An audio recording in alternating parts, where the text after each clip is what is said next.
Eu já fiz uns 3 ou 4 vídeos utilizando farinha panko e outro dia eu pedi num vídeo se vocês queriam aprender a fazer uma caseira, porque eu sei que nem sempre a gente encontra a farinha panko no Brasil inteiro. Então hoje eu vou te ensinar a fazer farinha panko com pão de forma. Vamos lá?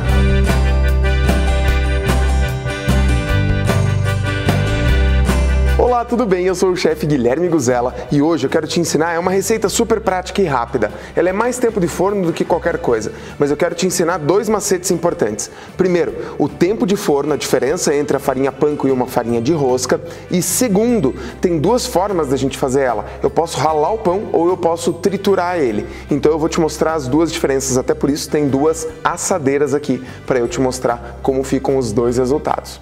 Bom, farinha panko eu já utilizei em outras receitas. Se você quer dar uma olhada nessas receitas, veja aqui. Inclusive tem uma de filé de tilápia que bombou, a galera adorou. Dá uma olhada lá.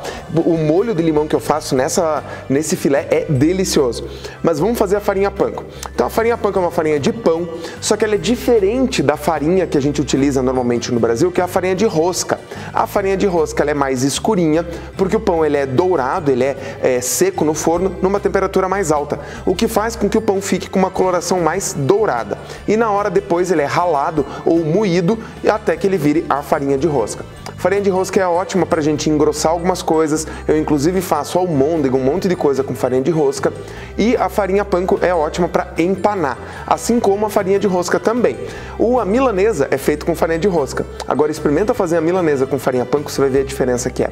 Fica muito mais crocante, muito mais gostoso. Bom, chega de papo, vamos começar a ver as diferenças. Então, primeiro de tudo, você pode utilizar pão de forma com casca ou sem casca, porque a gente vai ter que tirar a casca de qualquer jeito. Lógico que essa casca a gente não vai jogar fora, a gente vai reaproveitar, vai tostar ela também. Mas aqui, ó, eu preciso tirar o máximo, quer dizer, o mínimo de casca possível para que fique toda a parte branquinha do pão. Então, uma faca de pão, que eu já te falei sobre faca aqui no canal também, mas ó, eu não posso deixar esses cantinhos assim, tá vendo? Se acontecer de ficar um cantinho, temos que tirar. E aí, ó, com todos os cantinhos tirados, como eu falei antes, tem 2 formas de você conseguir fazer essa farinha. Você pode fazer ela no ralador, e daí eu sugiro que você use um processador, ou você pode fazer ela no processador, na parte da faca do processador, tá? Qual a diferença dos 2? A granulometria, parece uma palavra complicada, mas é o tamanho dos grãozinhos. O ralador é esse aqui, ó, então eu uso ralador grosso para poder fazer. Se você não tiver processador, dá para ralar aqui? Dá, só que dá bem mais trabalho, porque ó, o pão ele é macio, então assim, ó, até consigo ralar, tá vendo? Ó? Até trouxe como alternativa que eu posso ralar ele sem problema nenhum, mas ele dá um pouquinho mais de trabalho, um pouquinho mais difícil. E a outra é a gente usar a faca do processador, que é essa parte aqui. Essa parte aqui ele vai deixar uma farinha mais fina, porém é mais rápido e mais prático de fazer. Então você que vai decidir qual das 2 você quer. E eu já vou te mostrar a diferença das 2, né, fisicamente, para você entender, e depois te contar quantos graus tem que ficar teu forno para que ele não fique dourado, porque essa farinha ela é conhecida por não ficar dourada. Bom, com isso que eu tenho aqui, deixa eu ver, vou fazer mais uns 3 aqui. Aí. Até porque farinha panko depois a gente usa um monte e você pode guardar ela num potinho hermeticamente fechado ou numa sacolinha, num saquinho, que ela vai durar brincando aí um mês e pouquinho para você utilizar. Ela aguenta até mais, mas depende da umidade. Se você não deixar entrar umidade, ela vai aguentar até mais do que isso. Quando que a farinha panko fica ruim? Quando entra umidade, porque daí ela pode ou mofar ou ela fica, não fica mais crocante. Mas ó, aqui eu tenho uma quantidade razoável de pão. Esse aqui deixa eu tirar de lado que nós vamos tostar junto, mas deixa eu tirar pro lado aqui.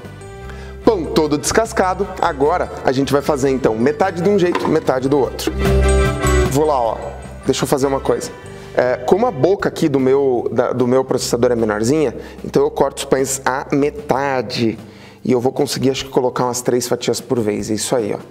E daí a cada 3 fatias eu vou ralando ele ali e vou colocando mais. Então agora é só triturar. Então tá aqui a nossa farinha mais grosseira. Essa aqui, ó, até eu tava sem o socador aqui do processador, foi um pouquinho mais difícil de passar, tá? Então aqui eu tenho uma farinha que ela é um pouquinho mais grosseira. Deixa eu tentar chegar aqui perto para você enxergar. Aí, ó. E agora eu vou fazer a outra opção. Olha lá, entra a lâmina e de novo eu vou fazer a mesma coisa. Eu vou cortar ele em pedaços menores aqui, só para o processador ser um pouquinho mais ligeiro, tá? Olha lá. É muito bom para fazer de uma vez, eu vou fazer em duas partes. Você vai ver que ele perde bastante volume, mas no começo é melhor a gente ir devagar. Olha lá, ó. E aqui, se você quiser, você consegue controlar a granulometria também, ó. Eu já deixei ele um pouquinho maiorzinho. Deixa eu tentar chegar perto ali da lente para você ver, ó. Ele tá um pouquinho maior. Então, se eu quiser, eu posso parar por aqui, deixar ele maiorzinho. Ou eu trituro um pouco mais e deixo ele mais miudinho. Aí é a opção tua. Pra mim, desse jeito tá bom. Já vou te mostrar. E vamos triturar o resto. Tá aí, do jeito que eu quero. Já vou chegar bem perto aí para você conseguir enxergar. Deixa eu chegar com esse aqui que dá para ver bem, ó. Esse aqui é o que tá triturado, então, no processador. Olha lá, ó, que eu bati ele na lâmina. Aí você vai me perguntar, Guilherme, eu posso fazer a mesma coisa no liquidificador? Ele não vai ficar igual. Você tem que ser um pouco mais cuidadoso, dar umas chacoalhadas no liquidificador para conseguir chegar nessa textura aqui. Então, o processador realmente é o mais indicado, tá? E, como eu falei, se você não tem o ralador, usa as facas que dá na mesma. Se você não tem nenhum dos dois, usa o ralador aqui que também você vai conseguir um bom resultado. Eu vou colocar agora os dois no forno, essas duas assadeiras no forno, e o meu forno ele está aquecido, já pré-aquecido, entre 110 e 120 graus. Só a parte de baixo, e eu prefiro deixar ele mais perto de 110 até 100 graus se for possível. Por quê? Eu não quero tostar, eu não quero dourar, eu quero secar. E por isso, temperaturas abaixo ali de 90, 100 graus vão ser ideais. De preferência abaixo de 110, tá? Mas se você conseguir controlar em torno de 90, 100, 110, 120 graus é o ideal. O mais baixo possível, melhor. Quanto tempo? 20 a 30 minutos até que ele comece a ficar bem sequinho. Aí você pode desligar ou abaixar mais ainda o fogo e deixar ele só secando, só terminando de secar. Ele tem que ficar bem crocante. Eu vou trazer, lógico, para te mostrar o resultado final. Deixa eu levar ele agora para assar lá. Então, forno entre 90, 110, 120 e deixa ele assando bem devagarzinho até que ele fique bem sequinho. Sabe que às vezes dá umas coisas erradas aqui, eu tenho certeza que aí na tua cozinha também. Comenta pra mim, dá errado alguma coisa na cozinha de vez em quando? Aqui sempre dá. Ó, fui fazer e eu quis trazer pra mostrar pra você. Olha a diferença, esse aqui passou do ponto, esse aqui ele ficou um pouquinho mais amareladinho. Dá pra usar? Claro que dá, porém o ponto certo da farinha panko é essa aqui, ó. E olha, deixa eu chegar perto pra você escutar, ó. Olha a crocância dessa farinha. Essa farinha aqui, do jeito que ela tá perfeita. A coloração dela, a textura dela é perfeita pra gente fazer os empanados e tudo que a gente quer fazer com essa farinha. E essa aqui, joga fora? Claro que não, a gente usa do mesmo jeito. Ela tá com os pedacinhos um pouco maiores. Essa aqui é aquela que a gente ralou ela. Só que como o meu multiprocessador, eu tô sem o socador para poder empurrar, eu tive que empurrar com a mão.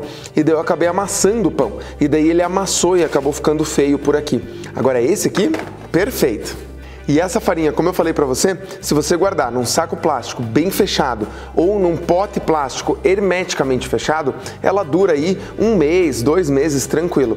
Tem que tomar cuidado para ela não pegar umidade, para ela estar bem seca, para que ela não mofe e nem fique molenga. Ela tem que continuar crocante assim. Se você cuidar, é uma farinha para durar um bom tempo. Você viu como é fácil de fazer e não é caro. Se você for considerar, por exemplo, um pão de forma que você vai pagar, sei lá, 6, 8, 10 reais, dependendo onde você estiver do Brasil, você vai comprar o pão de forma a um preço diferente. Mas você consegue produzir o dobro do que eu tenho aqui. Então, a gente vai ter ali, sei lá, meio quilo de farinha panko que você pode usar por um tempão. Então, se você não encontra farinha panko na tua região, tá aqui uma forma de você conseguir economizar brincando aí 50, 60, 70% de valor para poder fazer a tua farinha panko. E ela funciona igualzinho para você fazer as nossas receitas por aqui e todas as outras receitas que usam farinha panko.